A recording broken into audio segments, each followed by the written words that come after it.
Welcome back to Old Charles, the channel where we uncover the hidden stories and surprising values behind the coins sitting in your pocket or collection. Today, we're diving deep into the world of the United States 1-cent coin from 1981, a small copper coin with a big story. You might just have one lying around, but do you know how much it's worth, and why collectors are hunting for the right versions? Let's find out. The Lincoln cent is one of the most iconic coins in American history. First introduced in 1909 to honor the 100th birthday of President Abraham Lincoln, it replaced the Indian head cent and quickly became a staple in American currency. The 1981 1-cent coin is part of the Lincoln Memorial Design Series, which was minted from 1959 to 2008. On the front, we see the familiar portrait of Abraham Lincoln, designed by Victor David Brenner, and on the back, the Lincoln Memorial designed by Frank Gasparo. Now, here's where it gets interesting. 1981 was the last full year that U.S. 1-cent coins were made from the traditional 95% copper and 5% zinc alloy. Starting in 1982, due to rising copper prices, the U.S. Mint switched to using primarily zinc with only a thin copper coating. This makes 1981 pennies some of the last true copper pennies produced for circulation, adding extra collector interest. In 1981, the U.S. Mint produced an enormous number of pennies, over 12 billion coins in total. They were struck at three main locations: Philadelphia Mint, no mint mark, ***, over 3.1 billion coins; Denver Mint, D mint mark, ***, over 5.3 billion coins; San Francisco Mint, S mint mark, ***, over 4 million proof coins for collectors. Because so many were made, most 1981 pennies are still very common in circulation today. But when it comes to condition and rarity, the story changes. The value of a 1981 penny depends heavily on its condition. Let's break it down. In circulated condition, the ones you find in change, they're generally worth just 1 cent. However, because they're made of copper, collectors and metal recyclers sometimes value them slightly higher for their melt value, which can be around 2 to 3 cents depending on copper prices.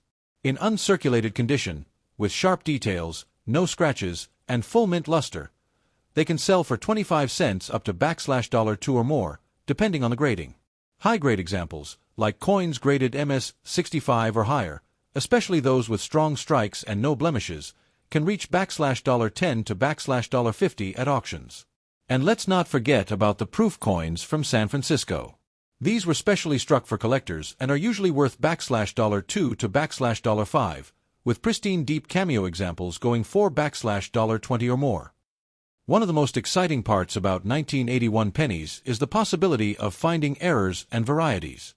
Some examples include double die obverse or reverse ***, where the design looks doubled, off-center strikes ***, where part of the design is missing.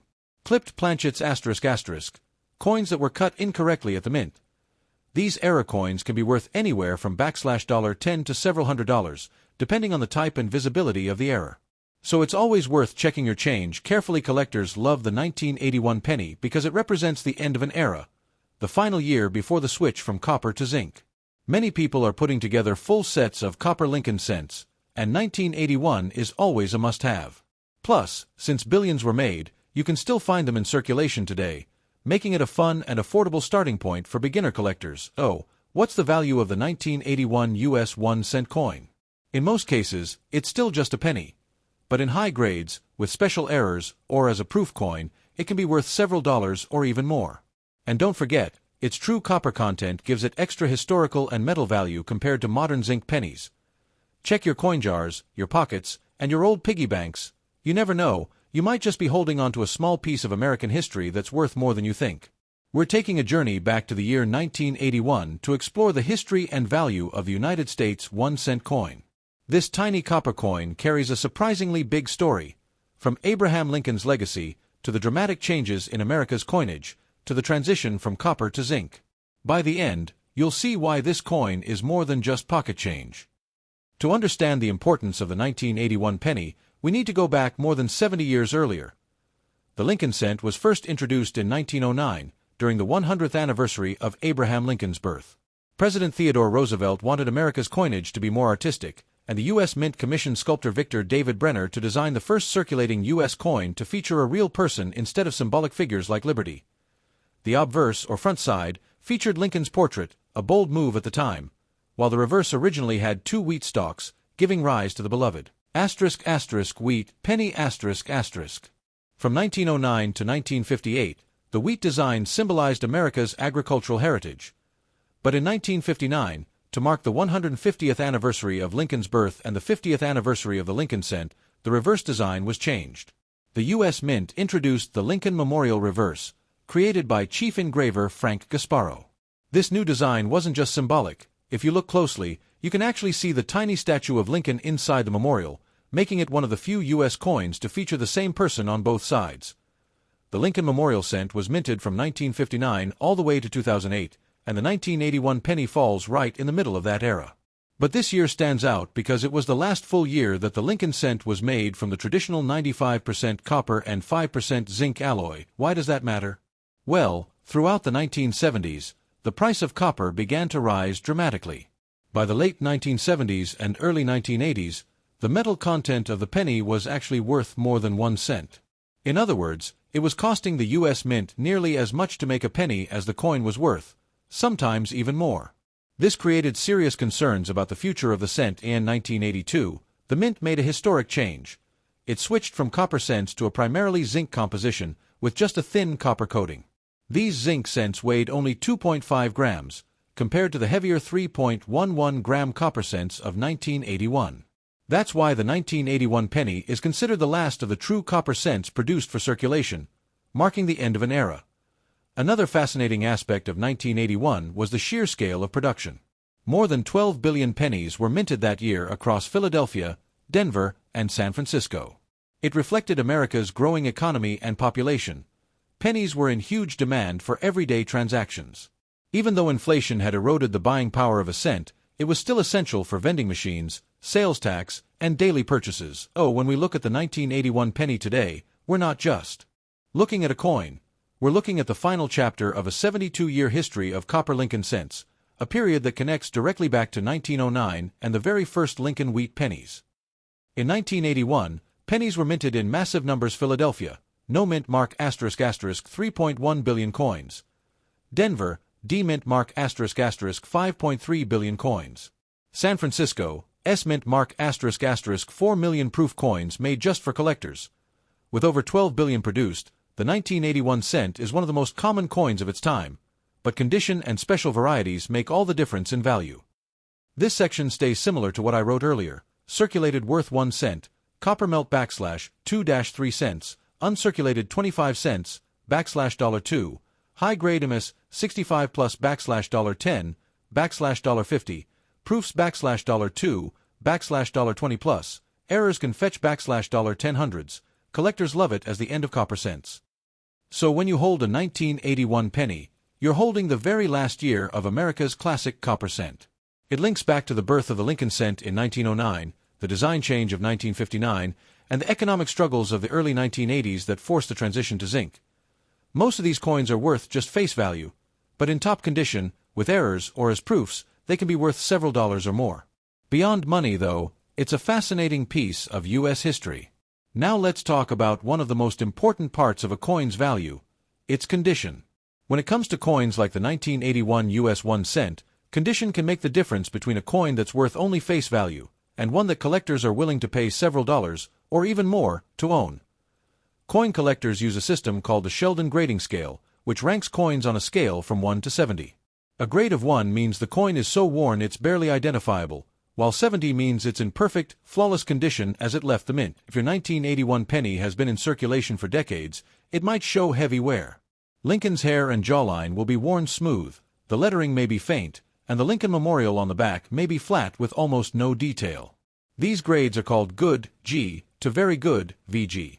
In this condition, the coin is usually only worth its face value, 1 cent. But since it's made of copper, some collectors and recyclers value them at 2 to 3 cents for their melt content. Still, as a collectible, it has little premium. In the fine F to very fine VF range, you'll see more detail. Lincoln's hair will be clearer, the lines of his coat more defined, and the Lincoln Memorial's columns will start to appear. These coins have seen lots of circulation, but they're still fully readable and attractive.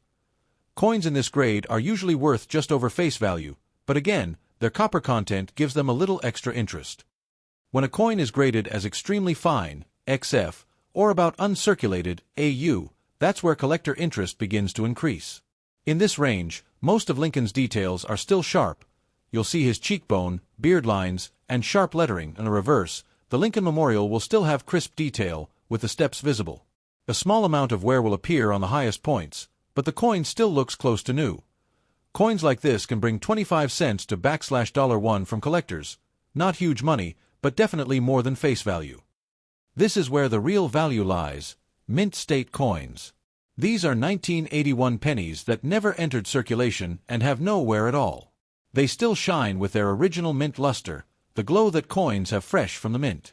At the lower end, MS60, MS62, the coin may have dull luster or noticeable bag marks from contact with other coins during production. These can sell $4 to $3. In MS63, MS64, the coin has better eye appeal, fewer marks, and stronger luster. These are often worth $5 to $10. In the higher grades of MS65 and above, the coin is very sharp, with full detail, booming luster, and minimal marks. These examples are highly collectible, often selling $4 $20, $30, or even $50 depending on the market and grading service. Don't forget about the San Francisco proof coins. These weren't made for circulation, but for collectors, using specially polished dies and planchets. Proof coins are recognized by their mirror-like fields and frosted details.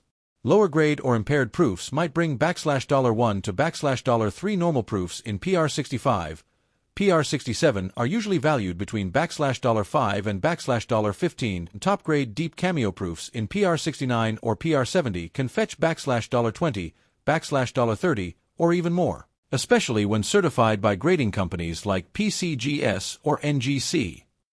Condition also matters when we're talking about error coins. For example, a 1981 penny with a double die strike, off-center strike, or clipped planchet will be even more valuable if it's found in mint state rather than heavily circulated. These error coins can range from $10 to several $100, and pristine examples can be worth a collector's premium. Collectors today look for 1981 pennies in the best condition possible, especially since it was the final year of the full copper cent. Many want to build sets that show the beauty of these coins as they looked when first minted. For that reason, uncirculated rolls, proof sets, and slabbed high-grade coins are in demand. So in summary, Warren, circulated coins are usually just 1 cent, with copper value making them slightly more interesting. Lightly circulated coins can reach 25 cents to $1. Mint state coins range from a few dollars up to $50 or more in the highest grades. Proofs can sell from $5 to $30 plus, and error coins can be worth hundreds if in high condition. The key takeaway? Condition is everything. A coin that looks ordinary in your change might be worth far more if it has sharp detail, blazing luster, or a unique mint error.